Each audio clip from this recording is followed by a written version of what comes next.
Hi dears, welcome back to Green Home. ചെടികളും പച്ചക്കറികളും വീട്ടിൽ വളർത്തുന്ന നമ്മൾ ഓരോരുത്തരും നേരിടുന്ന ഒരു പ്രശ്നമാണ് ചെടികളിലെ കീടാക്രമണം. ചെടികൾ നല്ല രീതിയിൽ വളർന്നു വരുമ്പോഴായിരിക്കും പെട്ടെന്ന് ഒരു ദിവസം ചെടിയിലെ ഇലകളെയും തണ്ടിനെയും പൂമൊട്ടുകളിലും എല്ലാം കീടശല്യം വന്നിരിക്കുന്നത് നമ്മുടെ ശ്രദ്ധയിൽപ്പെടുന്നത്. ഇതിനാകെ ഒരു പരിഹാര മാർഗമായിട്ടാണ് ഇന്ന് ഞാൻ വന്നിട്ടുള്ളത് കേട്ടോ. ഇന്ന് നമ്മൾ തയ്യാറാക്കുന്നത് ഒരു അടിപൊളി കീടനാശിനിയാണ്, അതും സീറോ കോസ്റ്റ്. ഈ കീടനാശിനി നമുക്ക് എല്ലാവർക്കും വീട്ടിൽ എളുപ്പത്തിൽ തയ്യാറാക്കാവുന്നതാണ് കേട്ടോ. അപ്പോൾ ഈ സൂപ്പർ പെസ്റ്റിസൈഡ് എങ്ങനെ ഉണ്ടാക്കുന്നതെന്നും അതിന് എന്തൊക്കെ ചേരുവകളാണ് വേണ്ടതെന്നും ഈ വീഡിയോയിൽ ഞാൻ കൃത്യമായിട്ട് പറഞ്ഞു തരുന്നുണ്ട്. അതുകൊണ്ട് ആരും വീഡിയോ സ്കിപ്പ് ചെയ്യാതെ അവസാനം വരെ കാണുമെങ്കിൽ മാത്രമാണ് ഞാൻ പറയുന്ന കാര്യങ്ങൾ നിങ്ങൾക്ക് വ്യക്തമായിട്ട് മനസ്സിലാവുകയുള്ളൂ കേട്ടോ. അപ്പോൾ വീഡിയോയിലേക്ക് പോകുന്നതിന് മുന്നേയിട്ട് ഒരു കാര്യം പറഞ്ഞിട്ട്, നിങ്ങൾ ആരെങ്കിലും നമ്മുടെ ചാനൽ ആദ്യമായിട്ടാണ് കാണണമെങ്കിൽ നമ്മളെ സബ്സ്ക്രൈബ് ചെയ്തൊന്ന് സപ്പോർട്ട് ചെയ്തേക്കണേ. അതുകൂടാതെ തൊട്ടടുത്തുള്ള നോട്ടിഫിക്കേഷൻ ബെല്ലും കൂടെ ഒന്ന് എനേബിൾ ചെയ്തേക്കണമെങ്കിൽ മാത്രമാണ് അടുത്ത തവണ ഞാൻ വീഡിയോ ഇടുമ്പോൾ കൃത്യമായിട്ട് നിങ്ങൾക്ക് നോട്ടിഫിക്കേഷൻ എത്തിയും വീഡിയോ ഒന്നും മിസ്സാവാതെ കാണാൻ പറ്റുകയും ചെയ്യുള്ളൂ കേട്ടോ. അപ്പോൾ ഇനി ഒട്ടും സമയങ്ങളായത് നമുക്ക് നേരെ വീഡിയോയിലേക്ക് പോവാം. അപ്പോൾ തമ്പനിയിൽ കണ്ടപ്പോൾ തന്നെ നിങ്ങൾക്ക് എല്ലാവർക്കും മനസ്സിലായിട്ടുണ്ടാകും ഇന്നത്തെ കീടനാശിനി നമ്മൾ ഉണ്ടാക്കുന്നത് എന്ത് ഐറ്റം വെച്ചിട്ടാണെന്ന്. അതെ, പനിക്കൂർക്കയുടെ ഇല വെച്ചിട്ടാണ് ഇന്നത്തെ കീടനാശിനി നമ്മൾ ഉണ്ടാക്കുന്നത്. കുട്ടികൾ വീട്ടിലുള്ള എല്ലാവർക്കും അറിയാം പനിക്കൂർക്ക എന്തിനാണ് ഉപയോഗിക്കുന്നതെന്നെല്ലാം അല്ലേ. ഇതിൻ്റെ ഇലയിട്ട് തിളപ്പിച്ച വെള്ളത്തിൽ കുട്ടികളെ കുളിപ്പിക്കുന്നതും ഇതിൻ്റെ ഇലയും തണ്ടും വാട്ടിയ ശേഷം കൈവെള്ളയിൽ വെച്ച് ഇതിൻ്റെ നീര് പിഴിഞ്ഞ് കുട്ടികളെ നെറുകയിൽ ഒഴിക്കുന്നതും കുഞ്ഞുങ്ങളുടെ പനി, ചുമ, ജലദോഷം, നീര് വീഴ്ചയൊക്കെ കുറയ്ക്കാനുള്ള ഒരു ഉത്തമ പരിഹാര മാർഗ്ഗമാണെന്ന് നിങ്ങൾക്ക് എല്ലാവർക്കും അറിയുന്ന കാര്യമായിരിക്കുമല്ലോ.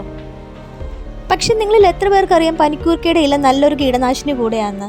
ചെടികളിലുണ്ടാകുന്ന പുഴുശല്യം, ചിത്രകീട, മുഞ്ഞ, മീൽബുക്ക്, നീരൂറ്റി കുടിക്കുന്ന ചെറു പ്രാണികളെല്ലാം ഇവയെല്ലാം ഒഴിവാക്കാനായിട്ട് ഫലപ്രദമായ ഒരു മാർഗ്ഗമാണ് പനിക്കൂർക്കയുടെ ഇല കൊണ്ടുള്ള കീടനാശിനി എന്ന് പറയുന്നത്. പക്ഷേ ഈ കീടനാശിനി ഉണ്ടാക്കാൻ ഇത് മാത്രം പോരട്ടെ, വേറെ 2 ഐറ്റം കൂടെ വേണം. അതെന്താണെന്ന് നമുക്ക് നോക്കാം. അടുത്ത ഐറ്റം എന്ന് പറയുന്നത് വെളുത്തുള്ളിയാണ്. മനുഷ്യരെ പോലെ തന്നെ ചെടികളെയും ബാക്ടീരിയ, ഫംഗസ്, പ്രാണികൾ എന്നിവയിൽ നിന്നെല്ലാം സംരക്ഷിക്കാൻ വെളുത്തുള്ളി സഹായിക്കുന്നുണ്ട്. ജൈവ രീതിയിൽ കൃഷി ചെയ്യുന്നവർക്ക് പരാഗണകാരികൾക്ക് അപകടം വരുത്താതെ വളരെ സുരക്ഷിതവും പ്രകൃതിദത്തമായി ഉപയോഗിക്കാവുന്ന കീടനാശിനിയും കുമിൾനാശിനിയുമാണ് ഈ വെളുത്തുള്ളി. ഇനി അവസാനമായിട്ട് വേണ്ടത് മഞ്ഞൾപ്പൊടിയാണ്. മഞ്ഞൾപ്പൊടിയിൽ ആൻറ്റി ഓക്സിഡൻറ്റുകൾ, ആൻറ്റി ഇൻഫ്ലമേറ്ററി, ആൻറ്റിസെപ്റ്റിക് പ്രോപ്പർട്ടികളെല്ലാം അടങ്ങിയിട്ടുണ്ട്. അതുകൊണ്ട് തന്നെ കീടാണുക്കളെ തുരത്താൻ നല്ലൊരു ഫലപ്രദമായ മാർഗ്ഗമാണ് ഈ മഞ്ഞൾപ്പൊടി എന്ന് പറയുന്നത്. ഇനി ഈ 3 കൂടി നന്നായിട്ട് പേസ്റ്റ് രൂപത്തിൽ മിക്സിയിൽ അരച്ചെടുക്കുക. ഇനി ഈ മിശ്രിതത്തിലേക്ക് വളരെ കുറച്ച് വെള്ളം ഒഴിച്ച് ഒന്ന് ഇളക്കിയെടുക്കുക. വെള്ളം കൂടിപ്പോവാതിരിക്കാൻ പ്രത്യേകം ശ്രദ്ധിക്കണേ. വെള്ളം കൂടിപ്പോയാൽ കീടനാശിനിയുടെ ഫലം കുറയുന്നതാണ് കേട്ടോ.